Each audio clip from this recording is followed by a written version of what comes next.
Hi everybody, we're about to start our next unit and it's called Rational Functions, and this is notes number 21. It's actually in our book still part of chapter 3, but they kind of dump it all together in one section and I'd rather take several days to talk about this and break it down a little bit more. Still, it is going to be a pretty short unit, only like 5 days or something like that. Okay, so I'm going to front load you with a lot of information today, and then we'll kind of just add a few more pieces as we go through the next few days. And the first thing I want to show you today is what we call limit notation. And limits describe what the y values are doing as the x values go a certain direction. So I'm going to use this graph and use it for several examples of how to do limits. Okay, as the x values approach infinity, the y values are approaching what? So let's take a look at this part of the graph right here. As x gets larger and larger, x approaches infinity, it looks like the y values are just getting closer to that dotted line that's at a height of 2. So we would say the y values are approaching 2. Now, for limits, there's a special notation, so it will look like this. You use an abbreviation, LIM, and then under it you say what x is doing. X is approaching infinity. And then next to limit you say y, so it's the limit of y as x approaches infinity, and that will equal whatever y is getting close to. So y doesn't have to actually equal 2, it just has to get close to that number. So the way we would read this is the limit of y as x approaches infinity is 2. Okay, what about as x values approach negative infinity? So now we're looking at what's happening over here on the left of the graph, and it's looking like the y values are again approaching 2. They're coming at it from below instead of from above, but that's not important to the limit. The limit is just saying what you're getting close to, what you're getting infinitely close to. So the limit of y as x approaches negative infinity is 2. Next, let's look at what happens as the x values approach negative 2. So we're looking at, let me get rid of that one and that one. We're looking at right here. As x gets closer to negative 2, from the left and from the right, the y values are getting really close to 1. You can see there's an open circle there. So x does not actually reach negative 2, 1, that point, because of the open circle, but the y values are getting closer and closer to 1. So we would say the limit of y as x approaches negative 2 is 1. I have a few more, same picture. As the x values approach 0, what are the y values approaching? So as x gets closer to 0 from the left and from the right, notice that the y values are getting close to 0. They actually do reach 0. That's not important for the limit, it's just that they're getting close to 0. So the limit of y as x approaches 0 is 0. Now I'm going to show you what we call a one-sided limit. So as the x values approach 1 from the left, notice I didn't write negative 1, I wrote 1 from the left. From the left is the little minus sign after it. So I'll write that up here, approach 1 from the left. What are the y values approaching? So we're just looking at coming in this way. What's the graph doing? The graph is going down toward y values, I guess toward negative infinity. The y values are just getting lower and lower and lower. So we would say the limit of y as x approaches 1 from the left is negative infinity. And then let's also look at what happens as the x values approach 1 from the right. So we put a little plus sign after it. Sometimes you could say from above or from below instead of saying from the right and from the left. So this one is from the right. Okay, so we are looking at coming in this way. What's the graph doing? the graph's y values are going up toward infinity. So we say the limit of y as x approaches 1 from the right is infinity. Okay, now these dotted lines that you see on my graph here, this one here, we call that a horizontal asymptote because the further out you go to the left and the right, the closer the graph gets to that line. And then this one here, we call that a vertical asymptote. The closer x gets to 1 from the left and the right, the closer our graph gets to that vertical line. So the word asymptote looks like this. And for horizontal asymptotes, I usually write HA, and for vertical asymptotes, I write VA. Okay, so for this unit, we're going to focus on graphing rational functions. Rational functions have a polynomial numerator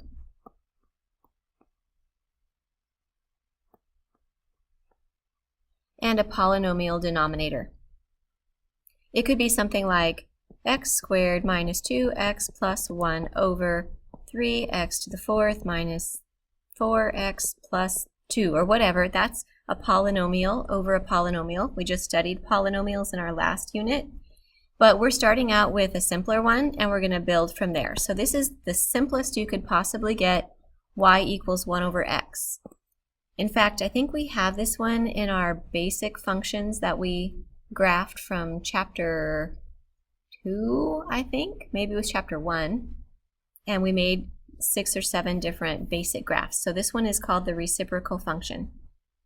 Now, if you don't know what something looks like and you have to graph it, one option would be to use a calculator, but then if you're using a graphing calculator, you kind of have to know what window to set to make the points show up. So back to the drawing board, what we typically do is plot points. So let me choose some values of x. How about -5, -1, -1/5, 0, 1/5, 1, and 5. I chose those numbers because I think they're going to work well with the graph paper that I have available. So if x is -5, y is -1/5. If x is -1, y is -1. If x is -1/5, y is -5. If x is 0, we have 1 divided by 0, so that's actually undefined, so we're not going to have a point there. If x is 1/5, y is 5. If x is 1, y is 1. And if x is 5, y is 1/5. So I'm going to plot those points.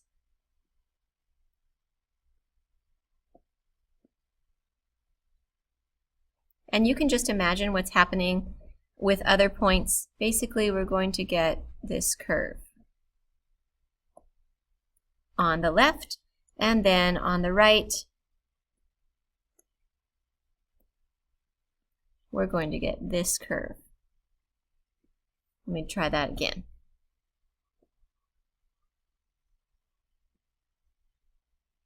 Okay. So that's what the reciprocal function looks like. It has asymptotes. Notice that as x goes to infinity or x goes to -infinity, the graph is getting closer and closer to a height of 0. It's getting closer to this horizontal line. So the horizontal asymptote is y equals 0. And also notice that as x gets closer to 0, the y values are getting closer to this vertical line.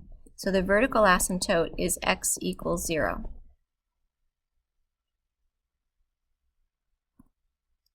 So here's what I want to do now. To build on that basic one, we're going to use our concepts of transformations that we've learned.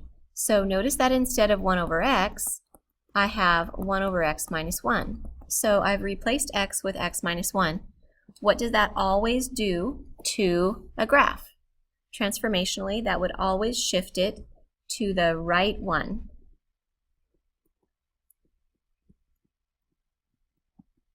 Okay, so then what I'm going to do is shift my vertical asymptote to the right one. Now if I shift my horizontal asymptote to the right one, it doesn't move. And then if I shift those points that I plotted,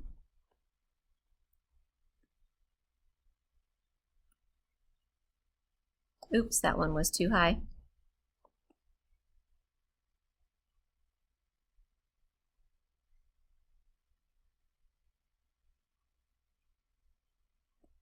something like that.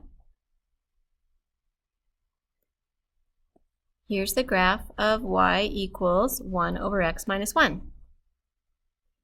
So let's write the asymptotes.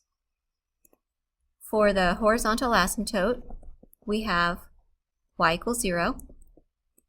And for the vertical asymptote, we have x equals 1. Notice, if you were to think about the domain of this function, remember when we did domain, you look at the denominator, what makes the denominator 0? It would have to be x equals 1 makes the denominator 0. So the domain is x is not equal to 1, because we can't have 0 in the denominator. And the vertical asymptote is x equals 1. So the vertical asymptote is the number that makes the denominator 0. We can't have a point there. So instead of a point there, we have an asymptote there. Now for each asymptote, we have 2 limits. 2 limits per asymptote. Keep that in mind for future problems. So we're going to write the limits that go with each asymptote. So for the horizontal asymptote, you always have the limits as x approaches infinity and as x approaches negative infinity. Okay. So what is the graph doing as x approaches infinity? What is the height of the graph? Right over here, you see it's getting closer and closer to 0. What is the graph doing as x approaches negative infinity? You see over here, the height of the graph is getting closer and closer to 0. Now, it is no coincidence that these are 0 and this is 0. That's always going to happen. So writing those limits should be very, very simple if you know the horizontal asymptote. Okay, the vertical asymptote was x equals negative 1. What limits do we need for that? Well, in this case, we're talking about what's happening as x gets close to that from the left and from the right. So these are going to be one-sided limits. The limit of y as x approaches 1 from the left, and the limit of y as x approaches 1 from the right. So as x approaches 1 from the left, we're talking about this part of the graph. The y values are going down to negative infinity. And as x approaches 1 from the right, we're talking about this part of the graph, and the y values are going up to infinity. So when you have a vertical asymptote, you're always going to see your graph either going up to infinity or down to negative infinity. It could be opposite directions on either side, or in some cases it will be the same direction on both sides. For example, you could have one that goes up on both sides of a vertical asymptote. So what you can always expect is that these numbers here are going to be infinity or negative infinity. And it's going to be to the left of that number and to the right of that number.